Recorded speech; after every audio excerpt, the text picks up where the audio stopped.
We meet here at a moment of testing for Europe and the United States, and for the international order that we have worked for generations to build.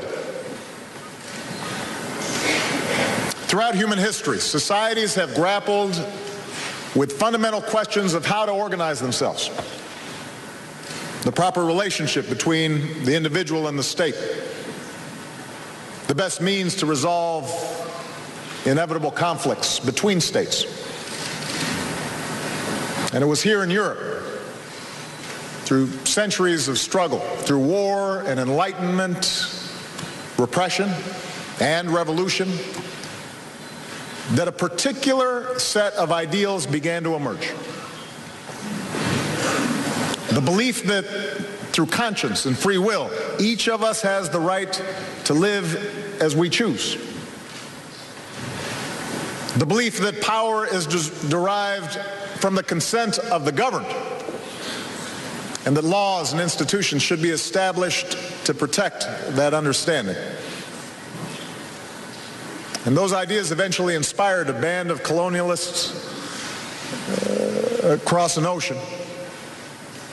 And they wrote them into the founding documents that still guide America today, including the simple truth that all men and women are created equal. But those ideals have also been tested here in Europe and around the world. Those ideals have often been threatened by an older, more traditional view of power. This alternative vision argues that ordinary men and women are too small-minded to govern their own affairs, that order and progress can only come when individuals surrender their rights to an all-powerful sovereign.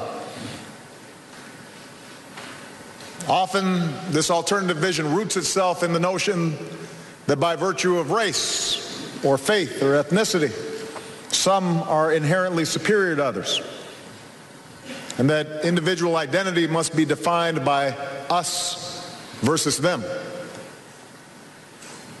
or that national greatness must flow not by what people stand for, but what they are against. The young people in the audience today, young people like Laura, were born in a place and a time where there is less conflict, more prosperity, and more freedom than any time in human history. But that's not because man's darkest impulses have vanished. Even here in Europe, we've seen ethnic cleansing in the Balkans that shocked the conscience. The difficulties of integration and globalization, recently amplified by the worst economic crisis of our lifetimes, strained the European project and stirred the rise of a politics that too often targets immigrants or gays or those who seem somehow different.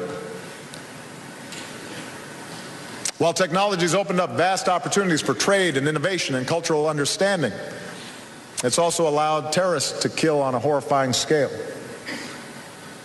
Around the world, sectarian warfare and ethnic conflicts continue to claim thousands of lives. And once again, we are confronted with the belief among some that bigger nations can bully smaller ones to get their way. That recycled maxim that might somehow makes right. So I come here today to insist that we must never take for granted the progress that has been won here in Europe and advanced around the world. Because the contest of ideas continues. For your generation,